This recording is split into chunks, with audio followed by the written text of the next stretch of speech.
चीन और भारत के बीच हमेशा से ही सीमा को लेकर विवाद सामने आता रहता है, जिसका भारत मुंहतोड़ जवाब देता रहा और हमेशा की तरह चीन को मुंह की ही खानी पड़ी है। लेकिन इस बार चीन ने भारत से पंगा लिया तो उसकी खैर नहीं है, क्योंकि चीन की गलती की अब कोई गुंजाइश नहीं। जी हाँ, भारत ने इसका पूरा इंतजाम कर लिया है, क्योंकि चीन अब भूल गया है कि भारतीय सेनाएं अब पहले की स्थिति में नहीं है। गलवान हो या तवांग, चीन की हर कुटिल चाल का मुंहतोड़ जवाब देने के लिए भारतीय मिलिट्री तैयार है, चाहे वो जमीन हो, आसमान हो या फिर समुद्र। भारत के पास कई ऐसे हथियार हैं जिनकी ताकत से चीन भी खौफजदा है।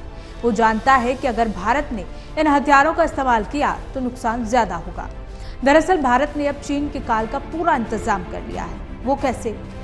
वो ऐसे कि रॉकेट फोर्स की दिशा में काम कर रही भारतीय सेना के लिए एक अच्छी खबर है। जल्द ही सेना को करीब 1500 किलोमीटर की दूरी तक मार करने वाली कम रेंज की बैलिस्टिक मिसाइलें मिल सकती हैं। दरअसल भारत के पूर्व chief of defence staff CDS general Bipin Rawat के प्लान को आगे बढ़ाते हुए सेना की रॉकेट फोर्स को और मजबूत करने पर काम शुरू हो गया है। इसके तहत मीडियम दूरी की बैलिस्टिक मिसाइल तैनात करने की तैयारी हो रही है।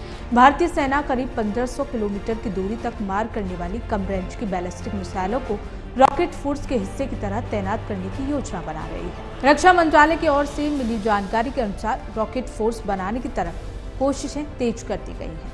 प्रलय बैलिस्टिक मिसाइलों को खरीदने के प्रस्ताव को रक्षा मंत्रालय पहले ही मंजूरी दे चुका है और अब मीडियम दूरी की बैलिस्टिक मिसाइलों को भी शामिल करने पर विचार किया जा रहा है। इसके बाद सशस्त्र सेनाओं के अपने शस्त्र भंडारों में ये बैलिस्टिक मिसाइलें होंगी। इन्हें सेनाओं में शामिल करने की प्रक्रिया पूरी होने के बाद उनके पास एक अलग सैन्य बल होगा जो उन्हें संचालित कर सकेगा। आसान भाषा में कहें तो भारतीय सेनाओं की अपनी एक रॉकेट फोर्स होगी जो केवल मिसाइलों के हमलों और ऐसे हमलों से बचाव पर काम करेगी। इतना ही नहीं, भविष्य में लंबी दूरी की क्रूज मिसाइलों का भी परीक्षण होना तय है।